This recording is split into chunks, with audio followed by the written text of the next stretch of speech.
네, 저는 기본소득당 대표 국회의원 윤혜인입니다. 기획재정부는 세수추계를 위한 핵심 정보를 기록 보관하지도 않고 있습니다. 최상목 경제부총리에게 세수추계 모형 공개 약속을 즉시 이행할 것을 촉구합니다. 서울행정법원은 지난 1월 16일 저 윤혜인이 2022년 10월 기획재정부를 상대로 제기한 세수추계 모형 정보공개 청구 소송에서 원고 패소 기각 판결을 내렸습니다. 단순히 패소 소식을 전하기 위해서 오늘 자리를 마련한 것은 아닙니다.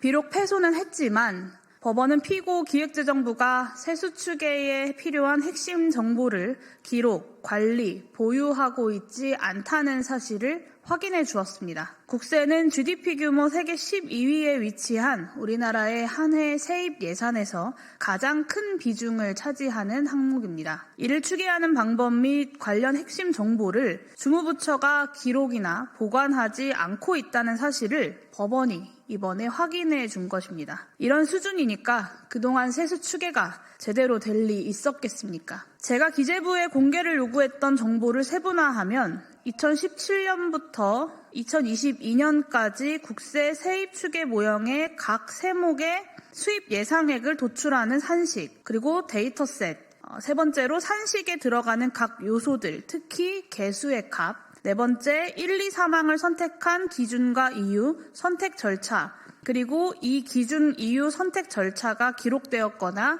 이를 알 수 있는 문서. 다섯 번째, 1, 2, 3항의 선택 및 적용 과정에서 이루어진 정성적 판단의 내용과 이것이 기록된 문서 일체. 이렇게 5가지입니다.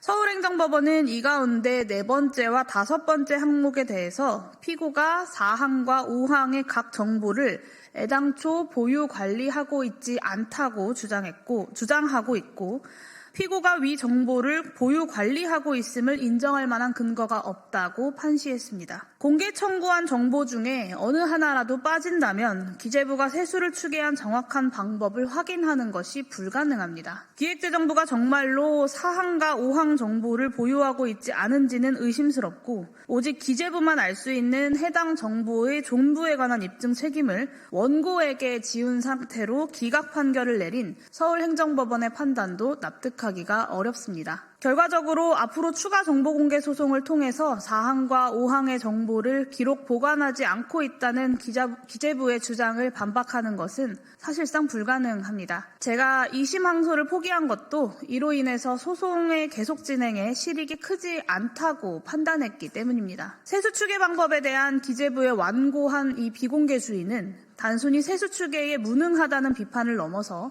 정권의 재정 기조에 맞춰서 세수추계를 조작한다는 세간의 의혹을 낳았습니다. 저의 정보공개 소송은 내란 우두머리 혐의로 구속 기소된 윤석열 행정부가 갓 출범했던 2022년 5월 2차 추경에서 4월까지도 전혀 예측하지 못했던 56조 원의 초과 세수가 갑자기 발견된 것이 그 발단이었습니다. 이번 12.3 내란 사태에서 국회 계엄해제 결의안 절차를 방해하려 했다는 이유로 고발된 추경호 신임 경제부총리가 막 임기를 시작했을 때 벌어진 일입니다. 독점적 예산 편성권을 행사하는 부처인 기획재정부는 이번 정보공개 소송 과정에서 국세 추계 방법 및 관련 데이터 정보를 온전히 관리 보관조차 하고 있지 않다는 사실을 스스로 고백했습니다. 기재부 관료들 마음대로 세수를 추계하니 그 방법과 정보가 공개되는 것이 부끄러운 것 아닙니까? 지난해 10월 국정감사장에서 세수추계 모형을 공개하겠다라고 약속했던 최상목 대통령 권한대행에게 촉구합니다. 세수추계 방법은 기재부 관료들의 사유재산이 아니라 개선을 통해서 온 국민에게 편익이 돌아가야 하는 공공재입니다. 연속적으로 큰 폭의 오차가 발생하고 있어서 공개를 통한 개방적 논의가 절실합니다. 최대행 스스로 공개하겠다고 국민 앞에 약속한 일입니다. 공개 약속 위반 시에는 국감국조법 위증죄에 해당한다는 점도 환기시켜 드립니다.